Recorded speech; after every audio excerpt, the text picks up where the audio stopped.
Today we're looking at this question. Hello, I'm Q. Men of Reddit, what are some less obvious red flags about men you would want to caution women against? And in my experience, this thread is extremely gender neutral in the actual things that are described, so feel free to apply this to whatever gender you're attracted to, because I do think a lot of these things are important to look out for. If anything happens to him and he always shifts blame to someone else or something else or the situation, that is a big red flag. Sooner or later, everything will be your fault. Also, if their story, complaint, rant, or explanation sounds too one-sided. Again, unable to take blame themselves, they are lacking empathy. Red flag.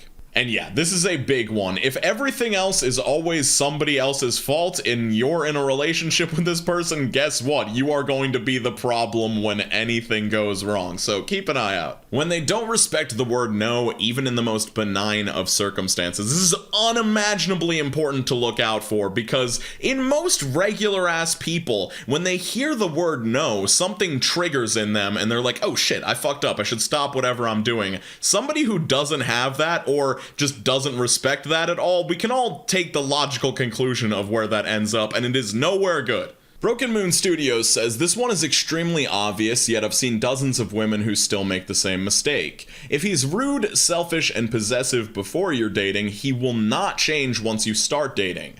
I don't know why so many women will think that a man will have an epiphany and become better once they get into a relationship. People very rarely change. Now, I do think that people can change sometimes, but the thing is, everybody's trying to put their best foot forward when they're getting to know you or at the start of the relationship. Like, that's the reason why the honeymoon phase exists, is because two people are just very excited to be together. Not enough time has passed for anything serious or bad or challenging to happen, so just good times. Everybody's having fun being in this new relationship. If that doesn't happen, you should probably just break up immediately, because if something goes wrong with no challenges and they're just being a dick all the time, like, yeah, they're not gonna get better. Don't trust a man who can joke about others but can't take it. And this is just like a losery quality in people. Like, you are just an absolute fun murderer if you're joking around with the lads or anybody, whoever it might be, and then somebody throws one your way and you just shut down and make everything awkward and serious. It's like, please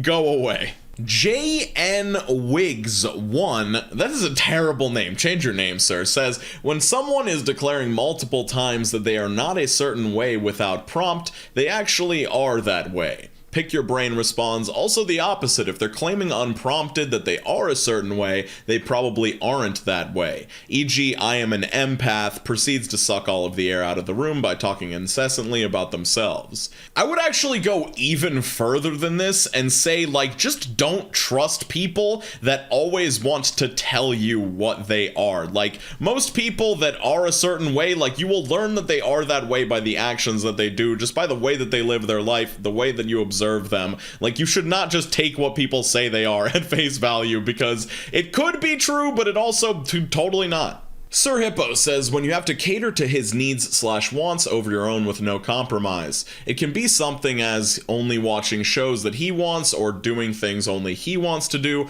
or ordering takeout that only he likes. Pretty obvious red flag, but I do think that some people would be surprised at how many times this process can take place, and you think you're just, oh, I'm being nice, so just do the thing that he wants to do, make him happy, and then it just happens every single time. And it takes a while to, like, actually recognize that pattern and realize that, like, oh, I'm not just being nice, I'm literally never being able to do the thing that is my preference and always defaulting to his. A friend of mine dated a guy who apparently everyone wanted to fight. At the gym, this guy over here wants to throw down. At a mall, those guys looks like they want to get hit. At the grocery store, this dude is looking at me like he wants to go outside.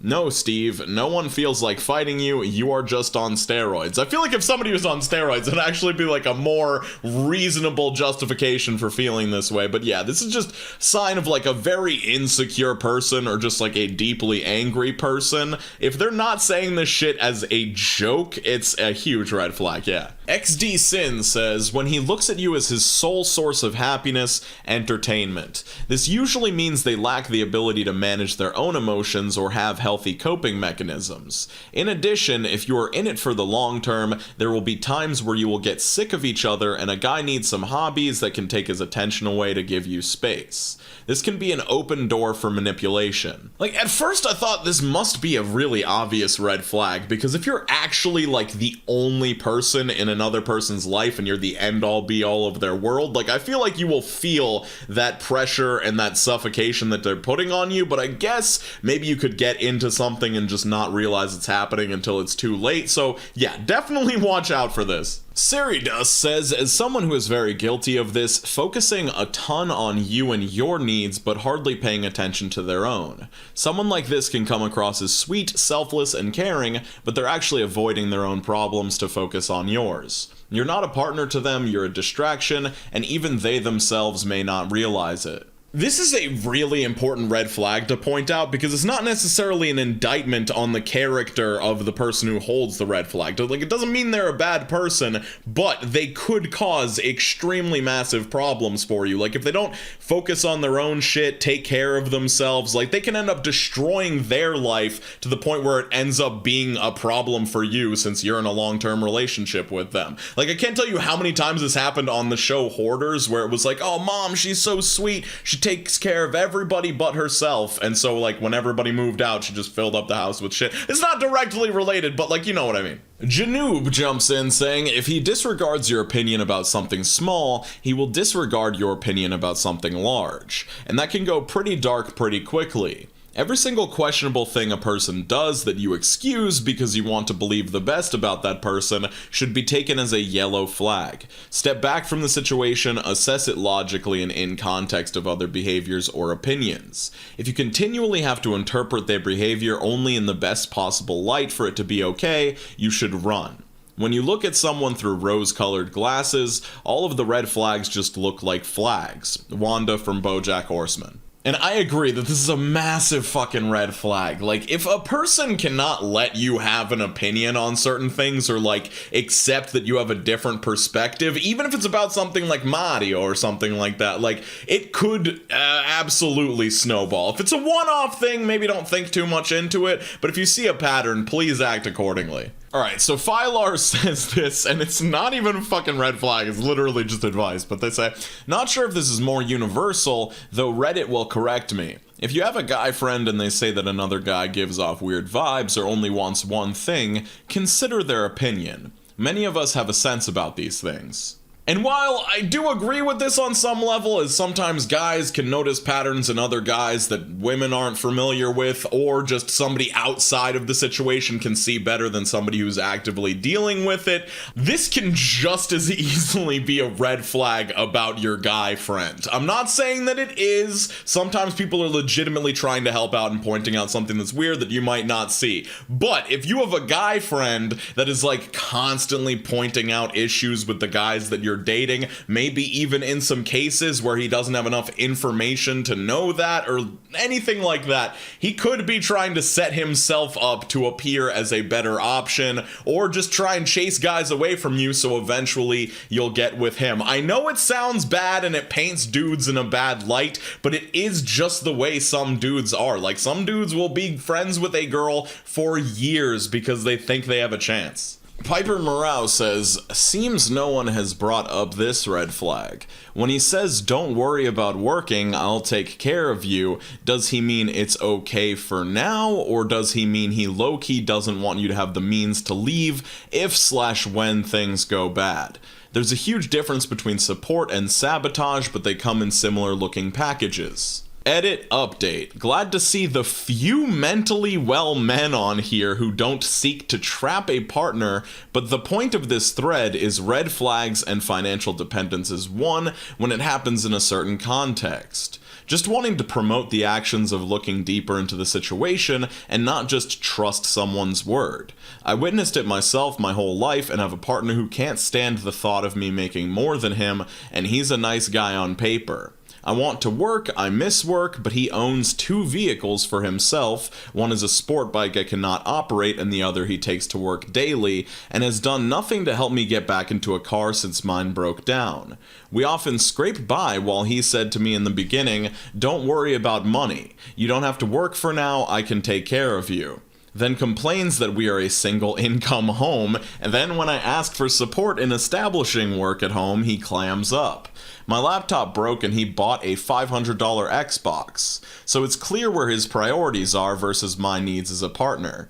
He wants me to be home, not equal. Alright, this sentence is weird. Only after I moved across the country to support his job and left my family network did he begin to complain about his ex getting a job and her attitude that came with making $15K a year when he makes over $50,000.